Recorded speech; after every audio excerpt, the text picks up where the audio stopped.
Hello class 5 students, welcome all of you in this online class. So this is Firdaus, I'm your science teacher. So today I'm going to start chapter 11 is what matter. Okay, so without any further ado, let's start our class.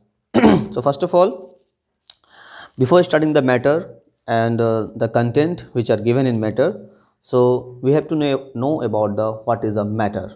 So anything, matter is anything what, anything, कोई भी चीज़ that occupies मतलब occupies space, जो जगह लेता हो and has a mass, उसका कुछ ना कुछ भार हो, कुछ ना कुछ वजन हो, is known as matter. Matter is made of a tiny units called molecules. जो छोटे छोटे पार्टिकल से बनता है, इसको क्या बोला जाता है? मॉलिक्यूल्स बोला जाता है. The arrangement of these molecules vary in different states of matters. Solid, liquid and gas are the three states of matter. So what is a matter बच्चों? मैटर क्या है? मैटर हर वो चीज़ जो जगह लेती है और कुछ ना कुछ उसका वज़न होता है, तो वो क्या है? आपका मैटर है. ठीक है. अब एग्जांपल के लिए बुक्स क्या है? मैटर है ना. आप क्या हो? मैटर हो. ठीक है. जिस फ़ोन पे आप पढ़ रहे हो वो भी क्या है? एक मैटर है. और inside the room there is nothing but what, there is a air inside the room, that is also matter. वो भी क्या है बच्चों? मैटर है. जो अंदर हवा है आपके रूम के अंदर, वो भी क्या है? एक मैटर है. तो मैटर क्या बोला गया? जो भी चीज़ आपको दिखे कि वो हाँ जगह ले रहा है और उसका कुछ ना कुछ वज़न हो रहा है, तो वो क्या होगा? मैटर होगा. और मैटर जो बना रहता है एक टेनी पार्टिकल्स, जो छोटे छोटे यूनिट्स में बना रहता है, इसको बोलते हैं मॉलिक्यूल्स.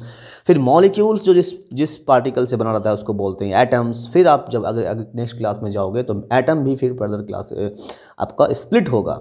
इसमें होगा split electron, proton and neutron में. तो वो बात की बात है. तो अभी हम लोग पढ़ते हैं मॉलिक्यूल्स तक. तो in this chapter we have to learn about the state of a matter.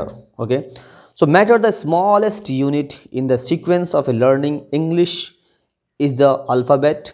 Then alphabets are arranged to form a words put in proper sequence to form a sentences. The sentences in a proper sequence form a paragraph. तो जो smallest unit sequence है, जो matter समझाने के लिए बच्चों क्या समझे, जैसे मैंने पहले बताया कि सबसे स्मॉलेस्ट जो पार्टिकल्स है इलेक्ट्रॉन, प्रोटॉन, न्यूट्रॉन, वो क्या होता है? एटम के अंदर होता है. फिर atom combine to form a molecules and molecules combine to form a matter and matter combine to form a things. तो इस तरह से, जिस तरह से आपका एग्जांपल दे रहा है अल्फ़ाबेट का, ABCD इज द स्मॉलेस्ट, है ना, smallest unit in a sequence of a learning alphabet. And alphabet make a alphabet arrange to form a words and word is arrange in a proper sequence to make a sentence and sentence proper sequence में होता है तो उसको क्या बोलते हैं बच्चों? Paragraph बोला जाता है. नेक्स्ट, तो just as alphabets are building blocks of English. तो जैसे अल्फ़ाबेट, जैसे आपका इंग्लिश का क्या है? वो बिल्डिंग ब्लॉक है. So as I told you, atoms, see here, ये also you have given atoms. Atoms are the building blocks of a matter. Atom also are building blocks of a matter. Matter का जो building blocks, जिस तरह से आपकी building जो बनी हुई है इससे, ब्रिक से, ईट से बनी हुई है, उसी तरह से जो मैटर है उसका जो बेसिक चीज़ है क्या है? एटम. जिस तरह से हम लोग के अंदर जो बॉडी है, बॉडी का बेसिक यूनिट क्या है? सेल. बेसिक यूनिट क्या है? सेल. तो सेम टू सेम आपका मैटर में भी, चीज़ों में भी आपका होता है. तो in other words, atoms are the smallest unit of which matter is made. तो क्या पता चला कि जो मैटर जो है जिस स्मॉलेस्ट पार्टिकल से बना हुआ है, that is what? That is atoms. Atoms are the extremely small in size which can only be seen with the help of a microscope. जो एटम इतना छोटा है कि आप उसको जो है अपने आँखों से नहीं देख सकते हो. कहे देखना पड़ेगा आपको कहे देखना पड़ेगा, उसको माइक्रोस्कोप की हेल्प से देखना पड़ेगा. Everything around us is made up of atoms but we can not see these with our naked eyes. Naked eyes means खुली आंखों से हम उसको नहीं देख सकते हैं. हमको क्या करना, यूज़ करना पड़ेगा? माइक्रोस्कोप यूज़ करना पड़ेगा बच्चों. ठीक है, क्या यूज़ करना पड़ेगा? So we can see atoms with the help of a microscope. Atom को कह सकते हैं बच्चों, माइक्रोस्कोप की हेल्प से देख सकते हैं. So now next topic you have a molecules. So atoms combine, as you all know, so atoms combine together. As I told you, atoms combine together. Atoms मिल के क्या बनाता है बच्चों? To form a larger unit called a molecules. क्या बनाता है बच्चों? मॉलिक्यूल्स बनाता है. Atom and molecules are constantly moving, that is they are always in motion. They are always in motion, वो हमेशा मोशन में ही होता है। Different molecules, atoms and molecules are constantly moving, that is they are always in motion. Different molecules together in a large number make up a different substance. अब molecules मिलके क्या बनाता है, substance बनाता है। जिस तरह से आपका ये जो है ऑक्सीजन, ऑक्सीजन, दो ऑक्सीजन एटम मिलके एक ऑक्सीजन का क्या बनाया, मॉलिक्यूल्स बनाया, और ये पूरे ऑक्सीजन के मॉलिक्यूल्स मिलके क्या बनाएंगे, सब्सटेंस क्रिएट करेंगे, जिसको बोला जाएगा oxygen gas. For example water is the formed by two atoms of hydrogen। जिस तरह से हाइड्रोजन आपका वाटर बनता है, वाटर का आपका ये यूनिट होता है H2O, two atoms of hydrogen and one atom of two atoms of hydrogen and a single atom of oxygen। Also an oxygen molecules is made of two atoms of oxygen atoms। इस तरह से, ठीक है। So intermolecular space, intermolecular space, तो ये आपका जो है there are 3 states of matter. तो मैटर के कितने स्टेट है बच्चों, 3 state, solid, liquid and gas. कितने स्टेट है, सॉलिड, लिक्विड एंड गैस, है ना। Sometimes the same matters can exist in all the 3 states of a matter. कभी कभी क्या होता है बच्चों, एक ही मैटर क्या करता है, तीनों स्टेट में पाया जाता है। गेस करो कौन सा हो सकता है, वाटर ऑब्वियसली, क्योंकि सॉलिड मीन्स आइस, जो बर्फ होता है वो सॉलिड होता है, और लिक्विड वाटर, और आपका gas that is water vapour. तो ये तीनों फॉर्म में जो मिलता है, अवेलेबल होता है, कौन है ये, वाटर है। So here also you have given in inside your book example, water exist in all the 3 states, in solid states as ice, in liquid states as water, and in gaseous states as a water vapour.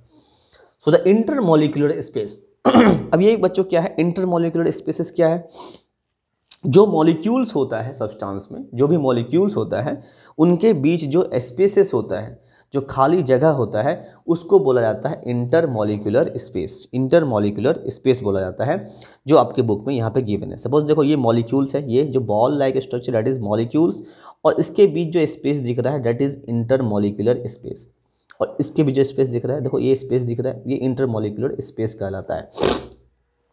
So that learn this definition. So intermolecular space is the space between two molecules, है ना, दो molecules के बीच में आपका क्या है, space दिखा रहा है।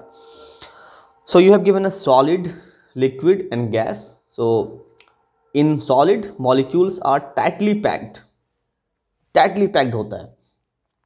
Have space are loosely packed होता है। Molecules are very loosely packed, देखो बहुत ही loosely packed है ना, बहुत दूर दूर है।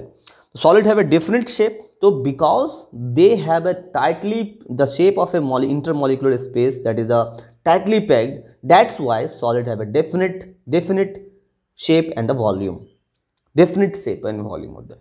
जैसा है, जैसे सपोज करो ये आपका इंस्ट्रूमेंट बॉक्स है, ये सॉलिड है, तो सॉलिड अगर है तो ये जैसा ही है, जैसा आज है, जितने लेंथ का जितने ब्रेथ का आज है कल भी वही होगा। जहाँ भी रख दो इसको, यहाँ रख दिया मैंने, या बेंच पे रख दिया, फ्लोर पे रख दिया, बेड पे रख दिया, तो ये इंस्ट्रूमेंट बॉक्स का जितना मेजरमेंट है वही रहेगा। That is called definite shape and size, ठीक है।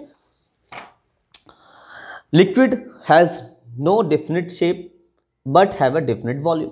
अब इसकी बात कर लेते हैं हम, क्या होता है ये। अब सपोज करो ग्लास में आपकी 200 ml वाटर रखी हुई है, तो 200 ml ग्लास में रखी हुई है, तो उसी को आप एक बाउल में रखोगे, तो वो उस टाइम पे वो ग्लास का शेप लेके है, और जब उसको बाउल में कन्वर्ट करोगे तो वो किसका शेप ले लेगा बच्चों, वो किसका शेप ले लेगा, वो बाउल का शेप ले लेगा। तो वो जिसमें नो डेफिनेट शेप नहीं होता है, बट वॉल्यूम रहता ही है, 200 ml ही रहेगा। But gas neither have a definite shape not volume, ना ही इसका डेफिनेट शेप, जितना चाहे उसको भर लो, ठीक है। The molecules attract each other with a great force. अब ज़्यादा बगल जो होगा, ज़्यादा करीब जो होगा, वो स्ट्रांगली फोर्स से अट्रैक्ट रहेगा, एक दूसरे को जाने नहीं देगा। Molecules attract each other with A less force. अब ज़्यादा दूर होगा तो बॉन्डिंग भी क्या होगा बच्चों, कम हो जाएगा। The force of attraction among molecules is least. जो force of attraction among molecules, जो मॉलिक्यूल के बीच होगा, बहुत ही कम होगा, मिनिमम होगा, बहुत ही मिनिमम लिस्ट होगा। देखो क्योंकि दूर दूर मॉलिक्यूल्स है। Intermolecular space almost negligible space रहता है, यहाँ दिख रहा है फिगर में, लेकिन वो एक्चुअली रहता ही नहीं है, इसलिए वो सॉलिड है। और intermolecular spaces is more then in solid से ज़्यादा होता है, और इसमें सॉलिड और लिक्विड से ज़्यादा होता है।